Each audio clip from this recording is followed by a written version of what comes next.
Sticks and stones may break my bones, but words will never hurt me. How many times did you say that as a kid? How many times do you say that in your head now when people bring harsh words against you? How many times do you say that to yourself when you bring harsh words against yourself? Good morning.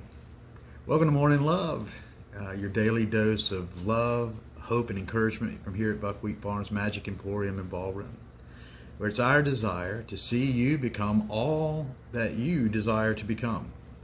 And that's our aim, is to help you be you. So what about words? Is it true that sticks and stones can break our bones? But is that more harmful than words? Is it true that words can't hurt us? You see, I disagree with that, because I truly believe that, we've been talking in past episodes about our thoughts and how our thoughts create our reality, but our words also create that reality, our thoughts and words, because the words are the symbols that carry forth those thoughts into the world. The words are the symbols and phrases and attachments we use to carry forth reality. So, the outside words are bad enough. If you say sticks and stones can break my bones, but words can't hurt me. Have you ever been a child whose mother or father or some other loved one looked at them and said, "How can you be so stupid?" And no harm meant by those words. Just kind of unthinking. But the irrevocable, unmutable harm, again, that the person that I love and trust with my very safety has identified me as stupid or lazy, or just like my uncle who's a drunkard, or just like my mother who sleeps around, or just like all these labels that these words place upon us. And there's a process of working through and rejecting the words that others use, and that's whose thought is that. But what about the words we use for ourselves? What about the things we tell ourselves? You're not good enough. You're not smart enough. You're not wise enough. You're not thin enough. You're not strong enough. You're not. You're not. You're not. And see, there is the issue. There's a proverb that says life and death are in the power of the tongue, and those who love it will eat its fruit.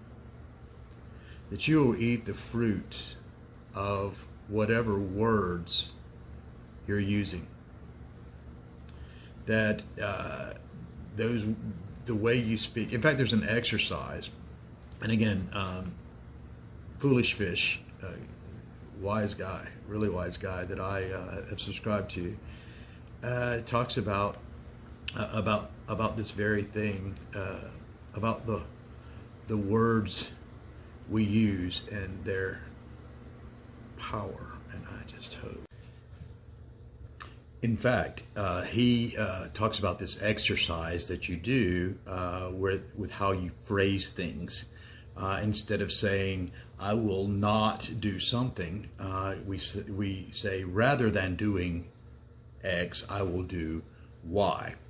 And the reason is because our brain cannot tell the difference between, when we speak the nots in there, that when somehow that it registers when I say, "I will not," my mind and the universe hears will, I will. The knot is kind of dropped out of there. And it's an interesting exercise if it does nothing else but frame your mind into a more positive mindset. So, life and death is in the power of the tongue. Go back, I looked up something else this morning on that, a little commentary on that. Death and life are in the power of the tongue. Literally in the hand of the tongue is the way that translates. So that the tongue, according as it is used, deals life or death. Because the speech is the picture of the mind. So your thoughts are good and your thoughts are lined up. But what are you telling yourself? Are you still telling yourself, I'm to this, I'm not this, I'm that? Well, I want to tell you today, change your words, change your life, change your mind, change your life, but change your words and start creating. Let your words create the reality that you desire. In fact, if you've ever dealt with any entities from the Norse mythology, such as Freya. Freya, those who've invoked Freya have often been asked to stand in front of a mirror naked for several moments and tell themselves all the beautiful things about their body.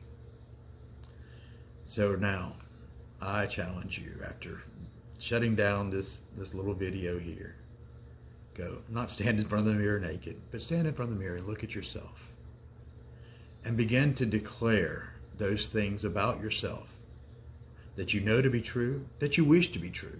Remember, we talked about those qualities that you admire in others are those things that actually reside in you. So look in your mirror and tell yourself, I am desired. I am beautiful. I am intelligent. I am wise. I am kind and compassionate. I am peace. I am joy. I am love. Namaste.